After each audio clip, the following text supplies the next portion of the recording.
There's only just one mechanism the Cabal can deploy in order to control the masses: fear. People who are scared cannot think clearly anymore.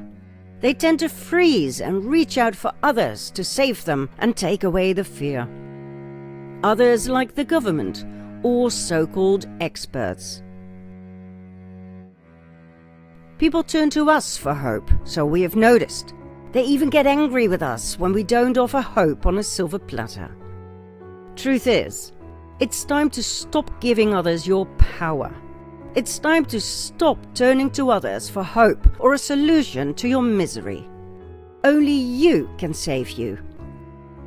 It's time for action. Action from you, the people. What we present in our episodes are our findings to our research. We call it the ugly truth. And ugly it is. Much uglier than we expected it to be. But you have two options. You can either turn away because it makes you feel uncomfortable, or you can accept it for what it is: reality. And yes, it's bad. It's ugly. It makes you want to throw up. It would be weird if you didn't feel that way. Believe me, we've gone through all those phases while doing the research. But the ugly truth will not go away simply because you don't like it. It will only go away once you accept it for what it is and act. Once you know the facts, once you know your enemies, so to speak, you can draw up a plan. You will know what to do, when to do it. What we're about to tell you is so insane, so outrageous, that you will probably not believe us. We wouldn't have believed it if someone had told us what's about to come, say, a year ago. Therefore, after our insight into the future of humanity, we will let them say it. Them being the spokesman of the World Economic Forum, the biggest and most dangerous NGO in the world. For when you hear them say it, how can you possibly deny it any longer? And remember, we are not spreading fear. At the end of this episode, you will know what to do, okay? Here we go. Picture the year 2030.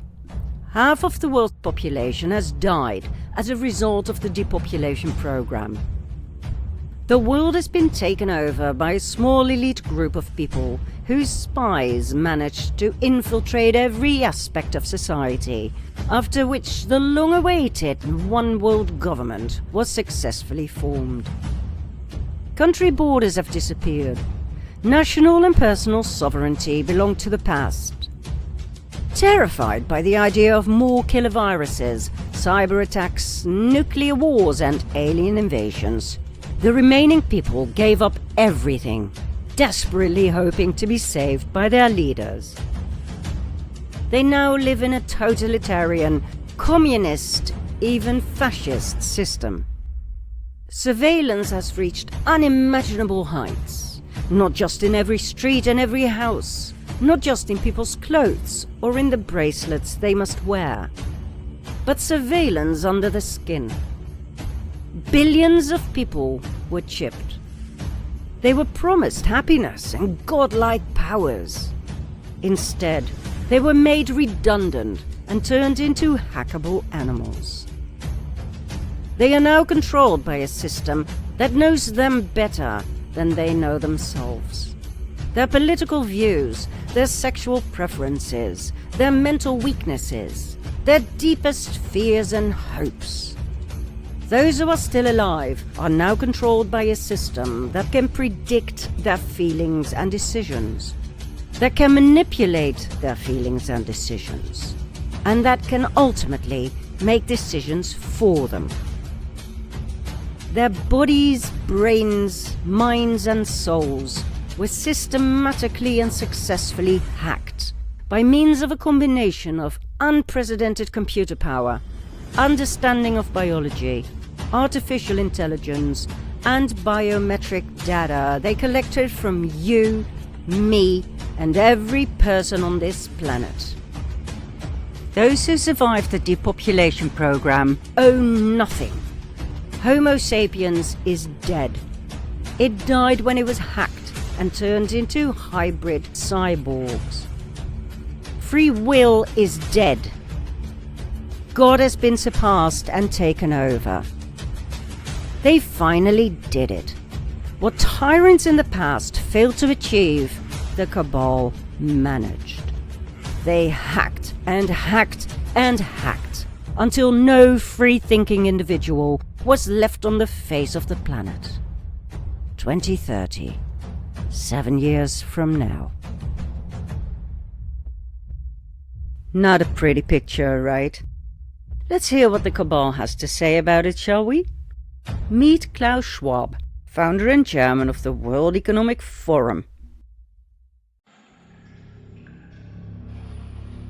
When I mention now names like Mrs. Merkel, even Vladimir Putin and so on, they all have been young global leaders of the World Economic Forum. Mm-hmm. What we are very proud of is that we penetrate the cabinets.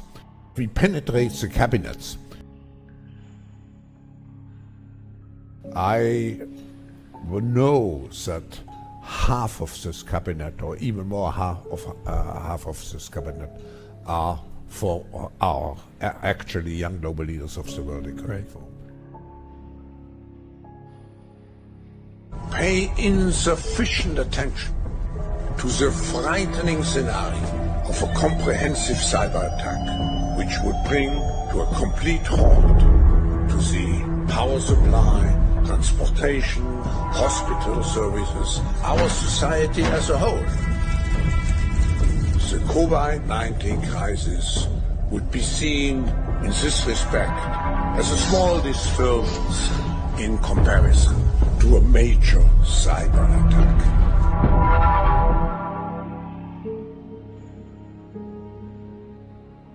I respect China's achievements, which are tremendous. I think it's a role model for many countries. We have to define how the world should look like. The difference of this fourth industrial revolution is it doesn't change what you are doing. It changes you. If you take genetic editing, it's you who are changed. And of course, this has a big impact on your identity. People assume we are just going back to the good old world which we had, and everything will be normal again. This is, let's say, fiction. It will not happen. The next crisis is already waiting for us around the corner, and it is the climate crisis. What a wonderful man! And what a perfect example of yet another fear-mongering sociopath who knows how to mislead millions of people by using almost innocent words to describe one hell of a future. I mean, he just literally said that life after COVID will never go back to normal, something that was promised us all along, remember? He called China a wonderful role model for other countries. China, for God's sake, guilty of the most heinous crimes against humanity. He spread some more fear about disasters lurking around the corner, like a major cyber attack and climate change. Because after all, it's fear that keeps us in line. And he's most excited about genetic editing that will change you, as in all of you, including your personality. Oh, and on top of that, he states that they will define how the future world should look like. They being the elite, the less than 1% that nobody ever elected, but who can actually do this because they infiltrated just about every cabinet in the world. And of course, let's not forget the one-liner that made him famous in the first place. You'll own nothing and you'll be happy. You, not them. They will continue owning everything, including the private planes that take them to Davos, where they can discuss the horrors of climate change and the irresponsibility of you and me when it comes to sustainability. But hey, let's move on to his most prominent advisor, Yuval Harari. What does he have to say in his own words? The defining equation of life in the 21st century. Biological knowledge multiplied by computing power, multiplied by data, equals the ability to hack humans. If you know enough biology and you have enough computing power and data, you can hack my body and my brain and my life, and you can understand me better than I understand myself. You can know my personality type, my political views, my sexual preferences, my mental weaknesses, my deepest fears and hopes. And you can do that not just to me, but to everyone. A system that understands us better than we understand ourselves can predict our feelings and decisions, can manipulate our feelings and decisions, and can ultimately make decisions for us. How exactly will the future masters of the planet look like? This will be decided by the people who own the data. In the past, many tyrants and governments wanted to do it, but nobody understood biology well enough, and nobody had enough computing power and data to hack millions of people. Neither the Gestapo nor the KGB could do it. We've reached the point when we can hack not just computers, we can hack human beings and other organisms. Humans are now hackable animals. We are probably one of the last generations of Homo sapiens, because in the coming generations, we will learn how to engineer bodies and brains and minds. The whole idea that humans have, they have this soul or spirit and they have free will and nobody knows what's happening inside me. So whatever I choose, whether in the election or whether in the supermarket, this is my free will, that's over. Free will, that's over.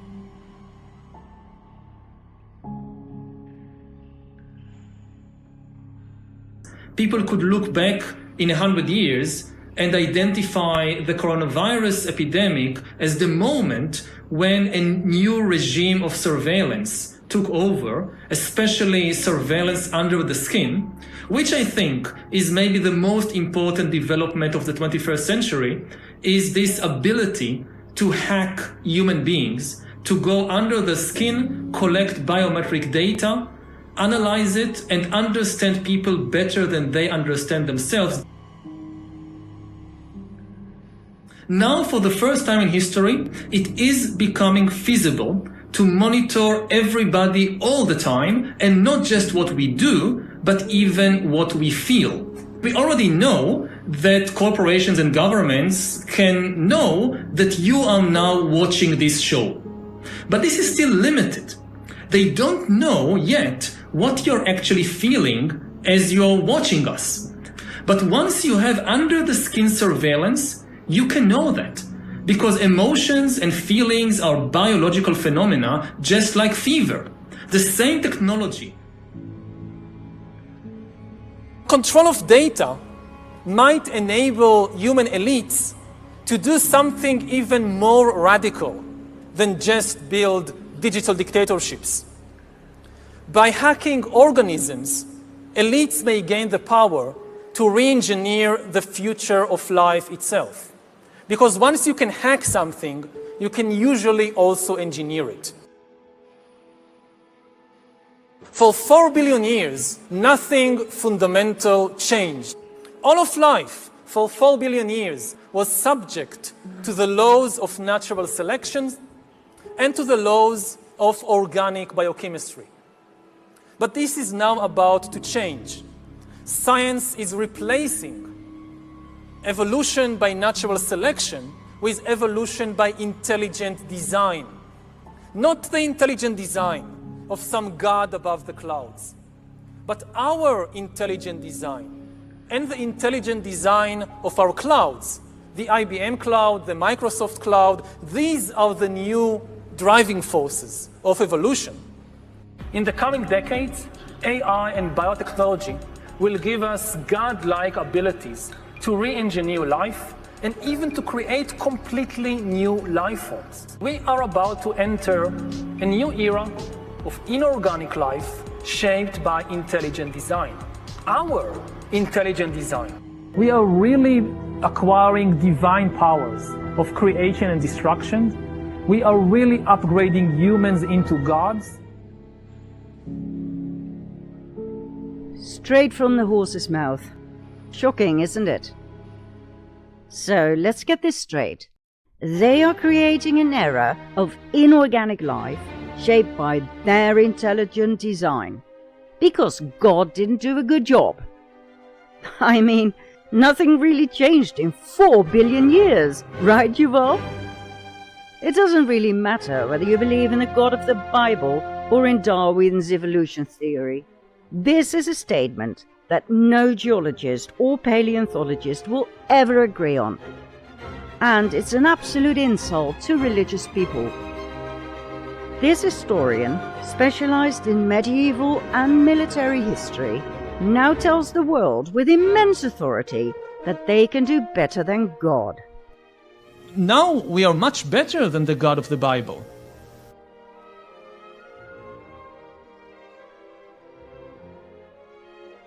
Now normally we would tell you all about Schwab and Harari, about their roots, their hidden agendas. And of course we did the research and we discovered a lot. For instance, about the real driving force behind the WEF. Nelson Rockefeller, and of course, as always, the near immortal Henry Kissinger. Schwab and Harari are just Cabal puppets. One plays the wise, philosophical, even friendly advisor who meditates 2 hours a day. The other one is a caricature of a Nazi who can't even pronounce the word COVID properly. COVID-19 crisis, the COVID-19 crisis. It's COVID of COVID-19. COVID? Scovid? Seriously? Is it really important, in this particular case, to share all the background information we discovered? Or should we move straight on to the dark future they have in mind for us in the very short term? We choose the latter as we don't believe we have the luxury of wasting any more time. In short, the World Economic Forum, set up in 1971, plays out a modern-day version of the Protocols of Zion. For more than half a century, every detail of Agenda 21 and 2030 was executed at the exact right moment. Everything was planned meticulously. If there's one thing the Cabal mastered, is patience. More than 50 years of planning, of getting the useless eaters prepared, ready, even willing to become the perfect cyborg slaves. As the WEF carefully played out its Cabal game, moving pawns to and fro, its goals remained the same as always. World dominance, a new world order, depopulation of the masses, and the utter submission of the remaining useless eaters. In order to achieve these goals, every part of society had to be infiltrated by WEF-trained operatives throughout the world. Training programs were set up over 30 years ago to select potential operatives, to educate and shape them, turning them into eager puppets who were subsequently placed in key positions around the world. We penetrate the cabinets. Call it penetration, call it infiltration. Let's be honest, it's brilliant.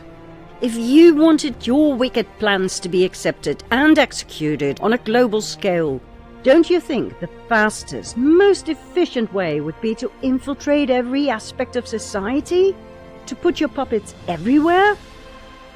Remember the 1489 Constantinople letter from part 2 of the sequel? This was the advice of the Cabal's top Nazi to his Ashkenazi fellow men. Make your sons merchants so they can despoil the Christians of their goods. Make them doctors and apothecaries so they can take away Christian lives. Make them canons and clerics so they can destroy Christian churches. And make them advocates and lawyers so they can mix themselves up with the affairs of state. This way you will dominate the world. Infiltration, infiltration, infiltration. They did it back then, and they're still doing it now. This time, they started with the Global Leaders of Tomorrow, a one-year program that started in 1992 and lasted until 2003. And then, in 2004, a 4-year program was set up, the Young Global Leaders. In 2011, the Global Shapers community was set up to select and groom people younger than 30. So, what's the level of infiltration we're talking about? The Cabal used its World Economic Forum to penetrate everything, every part of society, worldwide. We are talking Protocols of Zion 2.0. Let me show you what we mean.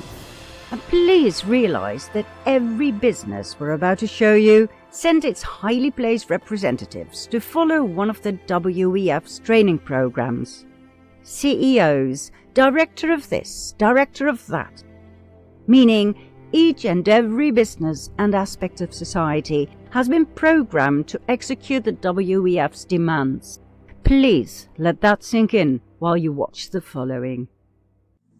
The WEF has successfully and thoroughly infiltrated the financial world,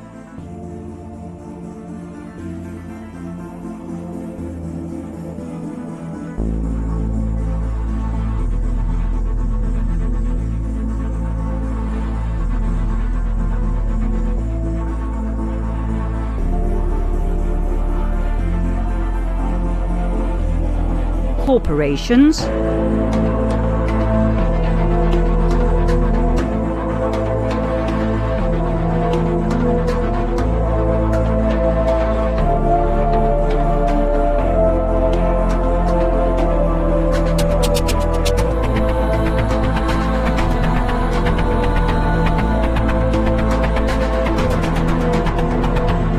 NGOs,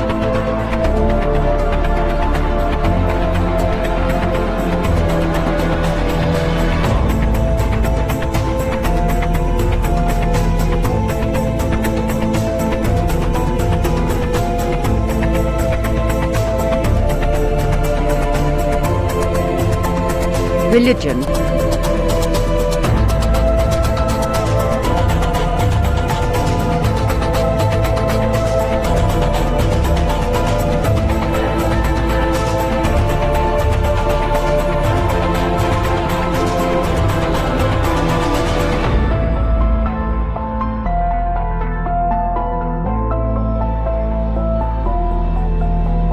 the media,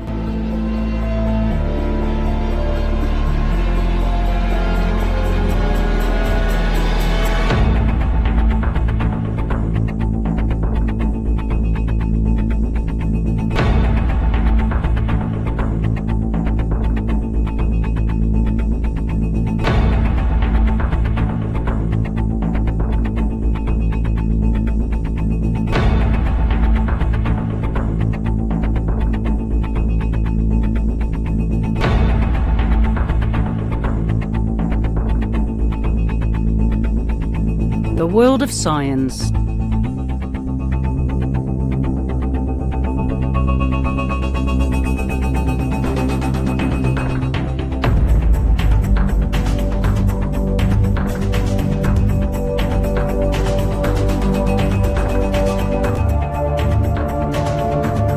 Hollywood and Bollywood,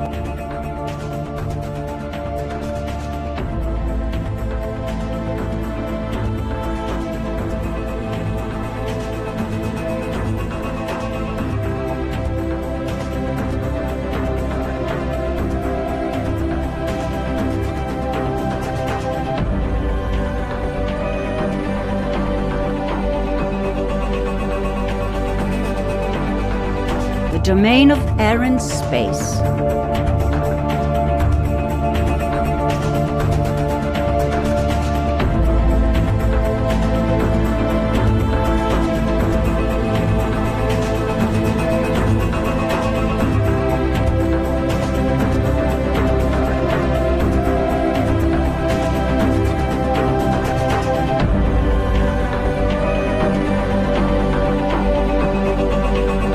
Royal families,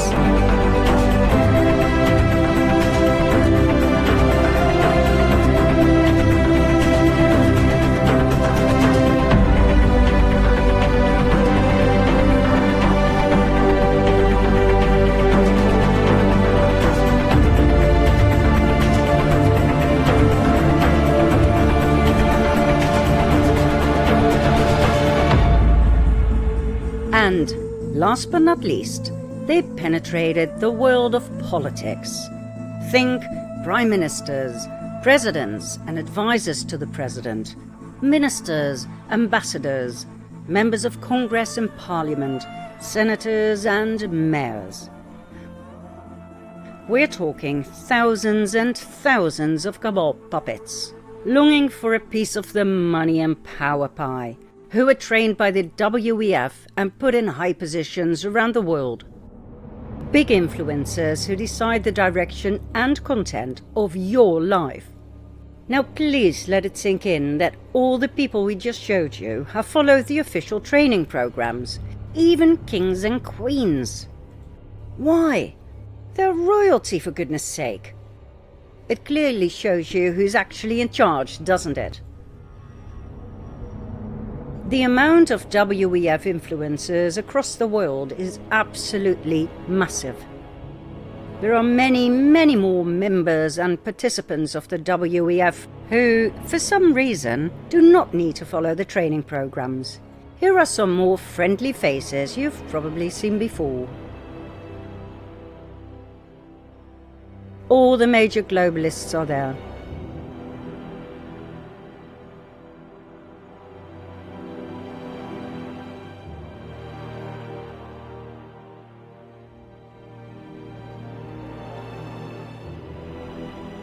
That's right. The Cabal infiltrated everything. They are everywhere. What's their next move? The Great Reset. We need a great reset. A massive global change of reality, enveloping every aspect of your life. This is the era of technology and science, where feelings are read, registered, and altered if desired. The era of reason will tear out the root of being human, so that we can be controlled and oppressed, used, or extinguished. Follow the science, they said. In this time of crisis, you have to follow science. But guess what? Science is not about objective discoveries. Science changes all the time. So why treat it as holy? You know why? Because science is about power. Science is not really about truth. It's about power. Particular scientists may be very interested in the truth, personally. But as an institution, the real aim of science is power. That's why they wanted us to follow the science, so their power would reach insanely dangerous heights. It's often said that you should never allow a good crisis to go to waste, because a crisis is an opportunity to also do good reforms that in normal times people will never agree to, but in a crisis you see we have no chance, so let's do it. Most jobs in the near future will be carried out by robots and cyborgs. You will be made redundant. And the people who don't want to join this program, or who cannot keep up with the speed of developments? A new, massive, useless class. A class that has no military or economic usefulness, and therefore also no political power. My best guess at present is a combination of drugs and computer games. Drugs and computer games. And maybe they'll just end up in isolation camps. Or should I say, concentration camps. So, is there hope for humanity? You decide. After all, we are not here to sell you hope. We are here to give you facts. But hey, you know us. We will show you what you can do in order to change things. It's basically what we've been telling you all along in our Zoom presentations. But first, let's move on with some more lies that will make you happy to pay more tax.